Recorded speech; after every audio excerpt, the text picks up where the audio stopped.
Like, this is not easy. And I've heard that it never will be. But I'm also very excited for what's to come.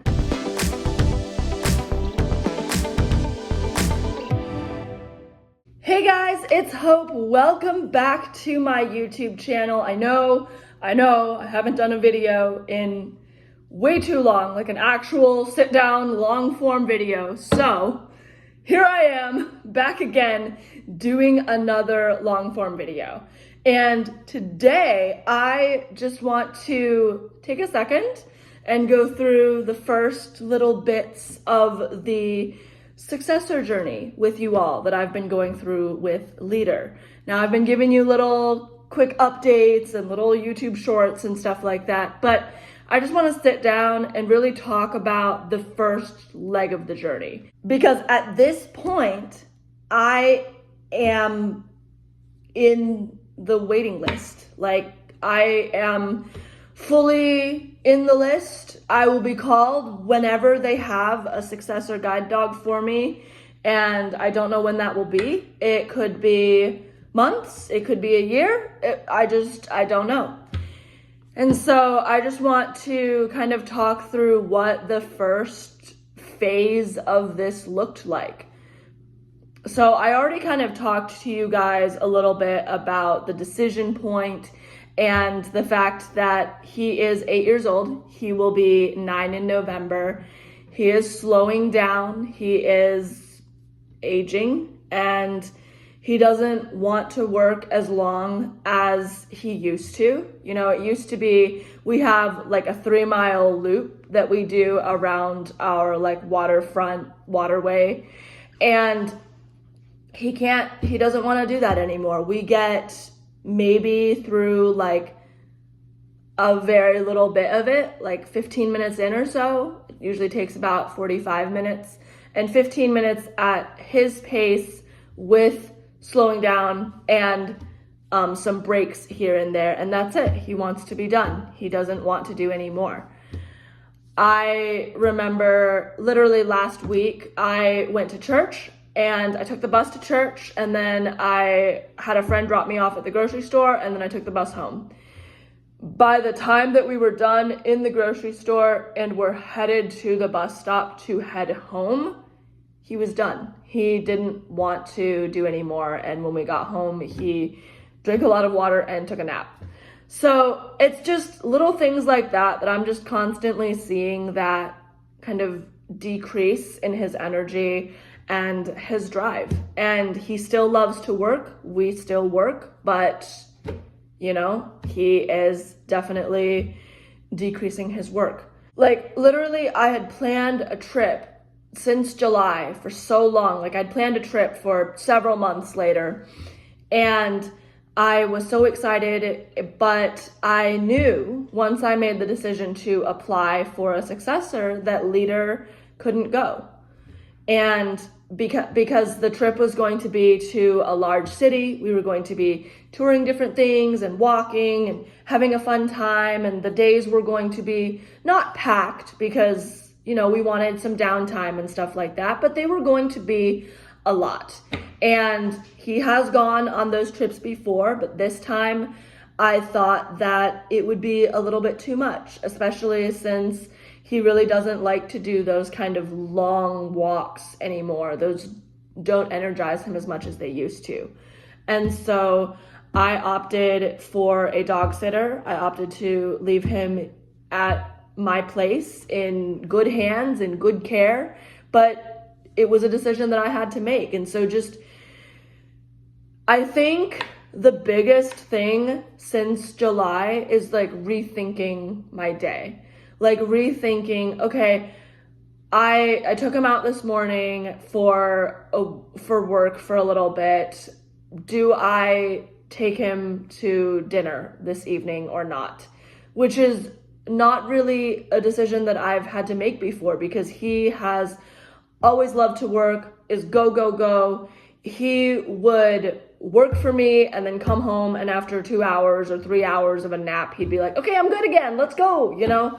And now it's like maybe we do one working route or one like work session a day or less. Like sometimes he goes days without working now. And it's very different from the life that we used to lead. And I think that that's been the hardest part, is knowing that I will eventually have to fully stop working him, but I am soaking up every minute of work that I get to have with him. And I will say, like, it's an interesting process, because so the last time that I applied for a guide dog back in 2017, 2018, I applied in the summer of 2017. So like June or July, I applied. And then October, I got the call for a home interview. They came out, they did the home interview. And then after that, I didn't hear anything until May. And that's when they called me and said, your dog is ready. You have a class for June. In 2018, May of 2018. So when I went through this process, so now this is my second dog. I applied in July. Beginning of August, I hear back about a home interview. Middle of August, I get the information for starting the online courses, which is something that is new. So they didn't do that in 2018. They're doing that now. But anyways, I got that information middle of August. And then here it is, like the beginning to middle of September. And I found out that I was officially put on the wait list to get a guide dog. Like, just the speed of which this has moved in comparison to the only other experience that I've had applying is just, it's so fast.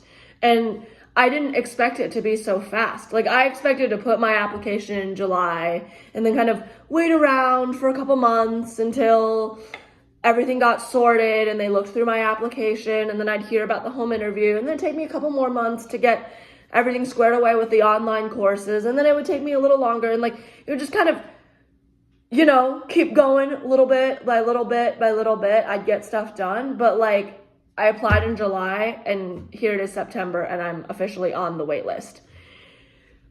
And let me just say, it's been a whirlwind. I did not expect this to go so fast. And I remember July 13, which was my annual visit from my guide dog trainer. By the way, sorry, if you want to see the video about his story, feel free to check out that video. I will link it down below. But anyways, like I remember in that conversation on July 13, she said that whenever they called me into class, it could be 2 months, it could be a year, it could be 6 months. It just depends on the cycle of dogs and the rotation, that I would have to be prepared to make arrangements to retire leader. And I was like, oh yeah, okay. Because here I am thinking this process is going to be as long as the process that I was used to, not even used to, but the process that I had experienced back in 2017, 2018. So I was like, yeah, okay, like I can kind of prepare myself over the course of 6 months or so while the application goes through. Well, now I've cut that down to 3. And I don't know when I'm going to be called. When I am called, I will have to retire leader. And the good thing is I know where he's going. He is going to people that we know, which is really exciting. It means that I get to see him. And I'm really happy about that. It's the best place for him. Like I said before in some of my other videos, I don't want him in the same house as Successor because I think that they would both be confused about their jobs. And I think that it would make it harder for me to bond with the successor, which is something that I 100% need to do. I need to focus on bonding with my successor guide. For retirement, it basically means that he gets to just enjoy his life. He will no longer be a guide dog. He will no longer be guiding or doing any guide work, and he will lose that service dog status.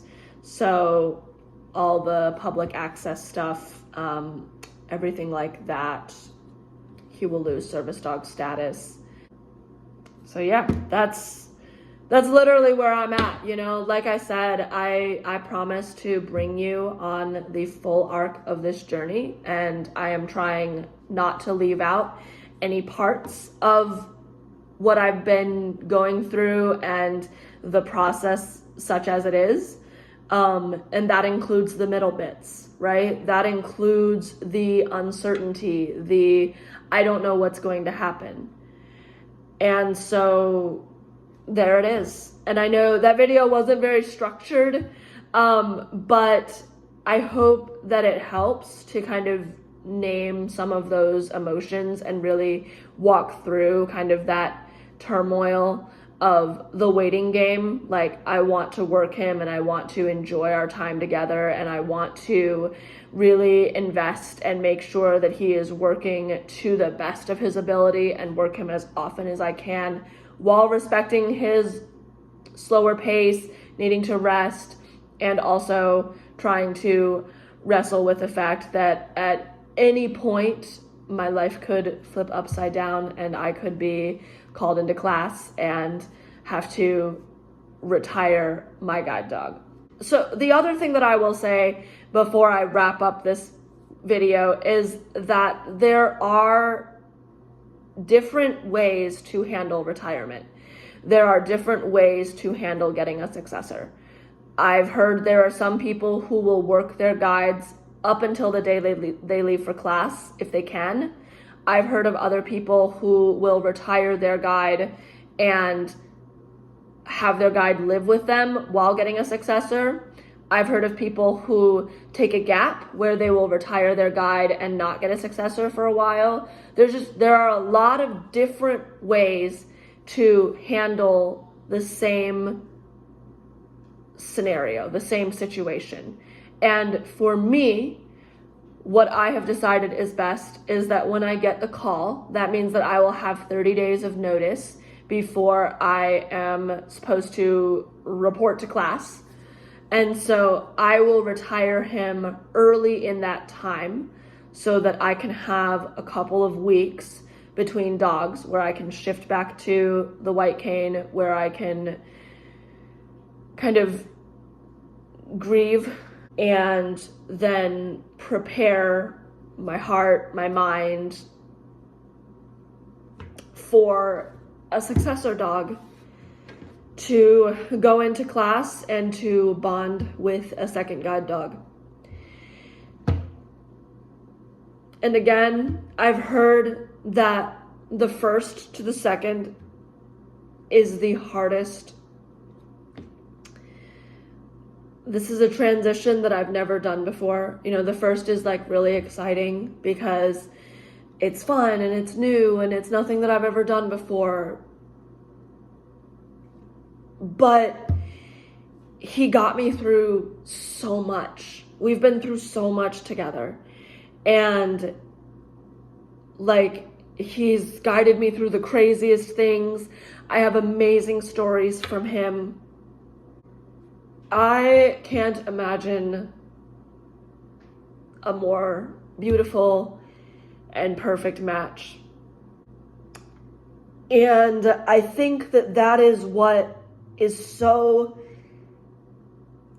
difficult about this, is that I'm running up against a mixture of emotions. On one side, I'm very excited. I can't wait to go at pace with my next guide dog. I can't wait to see the next chapter of my life with my new guide dog, another 7, 8 years, another 6, 7 years, whatever that might be. I can't wait. But at the same time, I am grieving what I will lose in Leader. Like, he does so many things. He makes sure that I don't get lost. He knows all the places that I go. Like, he knows my routines inside and out. He's a dog that I've trained him so much so that I can go to a restaurant, point to a chair, say my stuff, feed him a couple of treats. He memorizes that location. And then when I get up to walk to the bathroom, I can go and then I can say, find my stuff. And I can just fully follow him and trust that he will get me back to the exact chair that I was sitting at, that I had labeled as my stuff. Like, this is not easy. And I've heard that it never will be. But I'm also very excited for what's to come, and I'm excited to see what my next guide will bring in. And I know that my next guide dog, my successor, will be just as special, will have their own place in my heart, and I will grow to love and bond with them the same way that I did with Leader. And it will be a different bond, and it will be a different harness feel, and it will not be the same. But I go into this knowing that it will be just as good.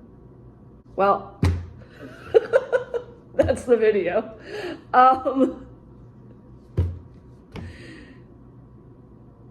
That's it.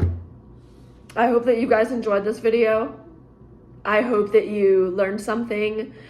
I hope that for anyone who is also going through this, that it helps to kind of name those emotions and have them named out loud. For the rest of you, I hope that this was somehow educational or insightful, or just kind of a glimpse into the in-between and what it really looks like to be in between that stage of already not yet. That stage of Leader is working, or he is working, but I know that he'll be retired, but I don't know when that will be. A very weird balance of emotions. And if you did like this video, like, comment, share, subscribe. And I hope that if you are traveling or doing anything fun, that you have safe travels, that you enjoy the time with family, with friends, with the event that you're going to, whatever that might be. I hope that you all enjoy that.